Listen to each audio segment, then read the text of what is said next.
Hi everybody, Ryan back. I'm going to be doing the unboxing video for the MLais M52 Red Note. This is another phone provided to me by GearBest. This time they provided it for review instead of me buying one, which is kind of nice of them. And it's a 5.5-inch screen on this one, 720p resolution. The frequency supported in Canada are 850 and 1900 megahertz on 3G, which is good for pretty much all the big guns. This will cover Rogers, Bell, Telus, Kudo, Fido, Virgin. It won't work with Mobilicity or Wind once again, but I think any of you who are with Mobilicity or Wind are sort of used to that by now, because they pretty much don't support anybody. It's got an 8 megapixel front camera, a 13 megapixel back camera, 16 gigabytes of internal memory, 2 gigs of RAM, Wi-Fi 802.11 BGN, Bluetooth 4, USB, OTG support, an FM radio, and a 3200 milliamp hour battery, reportedly. MLais has been a bit notorious for over-reporting their battery size, but we'll see some numbers when I actually do my full review later on. And so what I'm going to do now is I'm going to open her up. All right, here we go. And it comes pretty securely packaged here. You've got the bubble wrap. I'm going to leave the phone aside for now and just open up and look at all the stuff inside. Here we go. So here we have a manual. This is just your pretty typical poorly translated manual. And if you've ever used an Android phone, really you don't need to even look at these things. But sure, they're fun for a laugh because some of the translations can be quite hilarious. So I'll put that aside. And in here, then we've got our battery, which, as you can see, let's get a close up here. Oh, not focusing. Is 3200 milliamp hours reportedly. It's pretty light, pretty thin. It's amazing what battery technology's done in the last half a decade. As with pretty much all of these phones, they come with a European adapter. I generally don't use them at all because I have a million of these things anyways, so it doesn't matter. But GearBest did provide me with a North American adapter as well to attach to the European one. So put that aside. And then the last thing included, just your micro USB cable. Not quite as nice as the one that came with the P3000, which was a full-on branded high quality cable, or high quality feeling cable anyways. This one's a little bit just your basic generic micro USB cable, but everyone already has a ton of these in their house anyways if they've bought any electronics in the recent past. So again, this is going to go in the drawer. It's not going to get used at all, so it doesn't really matter too much to me. Inside the phone, inside the package of the phone, we've got the little sticker with all the IMEI numbers. Looks like they gave me 3 of them this time around. This is the first phone I've gotten from MLais, so and it also comes inside a branded bag inside of the bubble wrap, which is a nice little touch. So yeah, my IMEIs, and then just the little sticker there, if we can see it. I guess I gotta move back a bit, which gives us the basic specs: 4G LTE, GPS, OTG, band 1, 2, 3, 5, 7, 8, 20. And that's one thing I forgot to mention as well. From the box, the LTE bands supported in Canada is pretty much only 2600 megahertz. It lists 2100 as well, which I believe Rogers and Bell use, but 2600 is sort of the primary one. So here's the phone. It's a bit of a beast, quite large, 5.5-inch screen, but the bezels aren't too big, which is nice.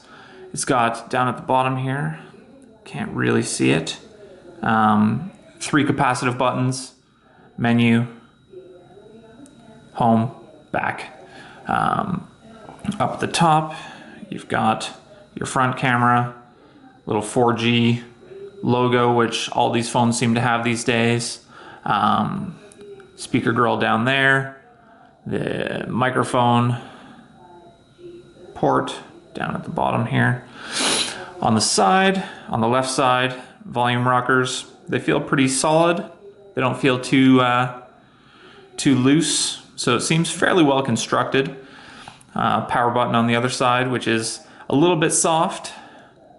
We'll see how long that lasts, but there's an interesting little fact that I'll be bringing up in a minute.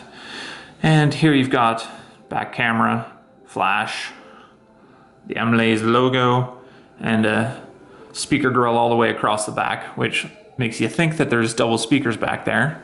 But once we open it up, boop, what do you see? A single 3D sound speaker. Let's zoom it in.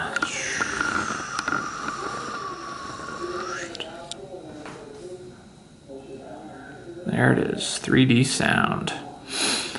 No other speaker. Sneaky, sneaky, sneaky MLais. So up here we've got our dual, let's zoom her back out a bit.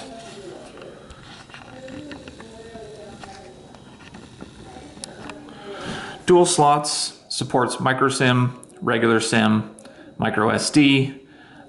Guessing up here we've got GPS and Wi-Fi antennas.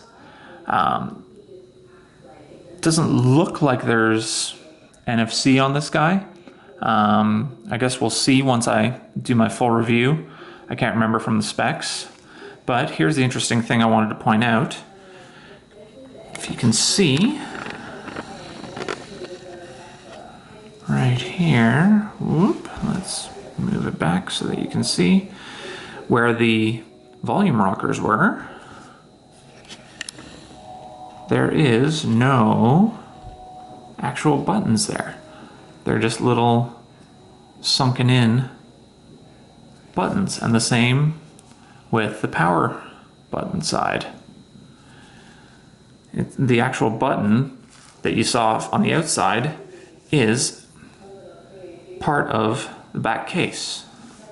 So that's a bit of an interesting twist, and that could lead to a point of failure in the future, but I haven't used it long enough. Well, I haven't used it at all yet, so I can't really say how long that's going to last. Doesn't feel like it's going to fall apart, but you never really know. So what I'm going to do is I'm going to throw the battery in here, put the case back on, just to get a feel for how it feels when the whole thing is together finally. It's a nice little phone. Came with a plastic screen protector pre-installed from the factory, but as you can see, just from my tiny little bit of handling here, it is a serious fingerprint magnet. It's greasy as anything, which is a little bit gross, but they do make tempered glass screen protectors you can get for about $4 or $5. So those definitely are something that you should consider investing in. Same thing on the back. Look at all those fingerprints, plastic. The nice thing is, even though it's a bit of it's a very shiny finish, it still doesn't feel super slippery in my hand, which is nice. And I've got huge hands. I'm 6'2", so this phone fits me just fine. If you're only 5 foot, or if you've got really teeny tiny little circus hands, you might want to consider getting something else, because this is going to feel like a tablet in your hand. I guess that's about all we really need to talk about for the unboxing. Right here you can see the USB port and the headphone jack. They both look a little bit sunken in, which might be an issue with certain types of headphones or certain micro USB cables. That'll